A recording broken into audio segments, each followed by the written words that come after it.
बिस्मिल्लाहिर्रहमानिर्रहीम। अस्सलाम वालेकुम माय यूट्यूबर फ्रेंड्स, कैसे हैं आप सब। आई होप कि आप सब ठीक ठाक होंगे।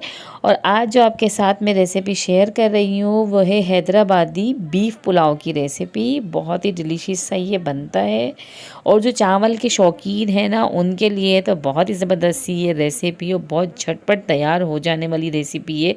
अगर आप इसे कुकर में बनाएं तो जल्दी से बन जाता है। तो आपने वीडियो पूरी देखनी है, बिना स्किप किए कोई भी चीज़ आपने मिस नहीं करनी है। चावल क्योंकि ये बड़े जूसी से बनते हैं और जूसी जो पुलाव होता है ना वो वैसे ही खाने में मज़ा देता है। इसमें कोई रायते की ज़रूरत नहीं पड़ती, किसी सैलेड की ज़रूरत नहीं पड़ती है। और मेरे मियाँ तो वैसे ही कहते हैं कि बिरयानी हो या पुलाव बिना रायते के खाई जाए ना तो तब उसका जायका पता चलता है कि हाँ ये ज़बरदस्त बनी हुई है। अगर जिसमें रायते की ज़रूरत पड़ जाए ना तो वो बिरयानी में समझो कोई ना कोई कमी है या पुलाव में कमी है। तो चलें अब हम रेसिपी स्टार्ट करते हैं। तो ये बीफ का गोश्त ले लिया है, इसमें फेट भी लिया है, हड्डियाँ भी ली हैं और इसको अब हमने एक पतीले में डाल दिया है। 8 से 10 हमने लहसुन के जवे ले लिए हैं, वो इसके अंदर शामिल कर दिए हैं। 1 इंच का अदरक का टुकड़ा लिया था, उसके 3 पीस किए वो डाल दिए। 2 बड़ी इलायची, 3 तेज़पात डाल दिए हैं। बड़ी इलायची जो है स्मेल दूर करने में मदद देती है। नमक भी इसमें शामिल कर दिया है हमने और तेज़पात की खुशबू बहुत अच्छी लगती है। तो ये सारी चीज़ें डालने के बाद हमने इसके अंदर पानी डाल दिया है 1 जग भर के और इसको हम पकने के लिए रख देंगे। अच्छा, प्याज की वीडियो नहीं बना सकी हूँ तो 1 प्याज भी इसमें लाजमी डाल दीजिएगा, वो भी स्मेल दूर करने में मदद देती है गोश्त को। और अब हमने एक पतीला ले लिया, उसके अंदर हमने 1 कप तेल डाला। तेल डालने के बाद वो गर्म हो गया तो अदरक लहसुन को हमने अच्छा सा फ्राई किया। फिर हरी मिर्चें डाली, उसके अंदर 7 से 8 हरी मिर्चें दरदरी कूटी थी उसको हमने फ्राई कर लिया। फिर 3 मीडियम साइज़ के टमाटर लिए, 2 नींबू ले लिए, स्लाइस कट कर लिए, वो इसके अंदर हमने शामिल कर दिए हैं। इसको अच्छे से पहले हम थोड़ा सा भून लेंगे। टमाटर और लीमुओं की 2 से 3 मिनट अच्छी तरीके से पहले हम भुनाई करेंगे। उसके अंदर बाद मसाले डालेंगे। सौंफ लिए, दरदरी कूट लिए, 1.5 टेबल स्पून लिए हमने बादियान का फूल, जायफल और जावित्री, उसको दरदरा सा कूट लिया है तो इसको हमने 1/2 टेबल स्पून ले लिया है। ज़ीरा हमने रोस्ट करके दरदरा सा कूटा हुआ था वो डाल दिया। इसके अंदर 1 टीस्पून नमक डालेंगे और 2 टेबल स्पून दरदरा सा कूटा हुआ धनिया डाल दिया है इसके अंदर। ये सारी चीज़ें हमने इसके अंदर शामिल कर दी हैं। इसको अच्छी तरीके से 1-2 मिनट के लिए मज़ीद इसकी हम भुनाई करेंगे। उसके बाद हमने काली मिर्चें ले ली हैं और साथ ही हमने गरम मसाला ले लिया है। टेस्ट के हिसाब से इसके अंदर आप शामिल कर दें। तो 1 टेबल स्पून मैंने काली मिर्चों को दरदरा कूट के वो डाला है। फ्रेश कूट के डालें, पहले से पिसी हुई ना डालें।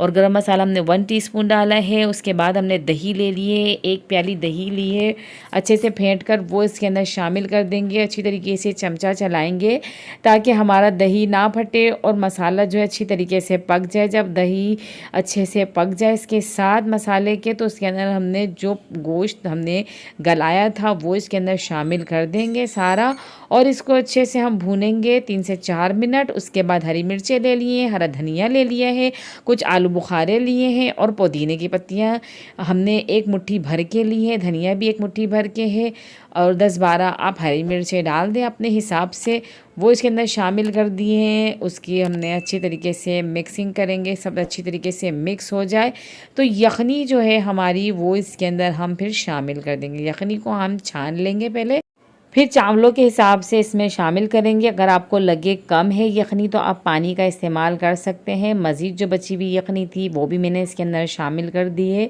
क्योंकि जितने चावल ले रही हूँ उसके हिसाब से यखनी मुझे पूरी हो गई है, पानी की ज़रूरत नहीं है।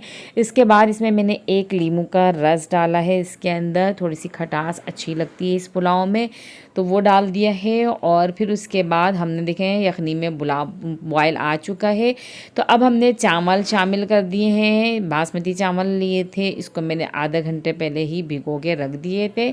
उसके बाद इसके अंदर मैंने शामिल कर दिए हैं। अब ज़्यादा कोई चमचा नहीं चलाएंगे, बस एक दफ़ा अच्छी तरीके से मिक्स कर देंगे। नमक आप चेक कर लें इसके अंदर कि अगर आपको कम लगे तो आप डाल दें।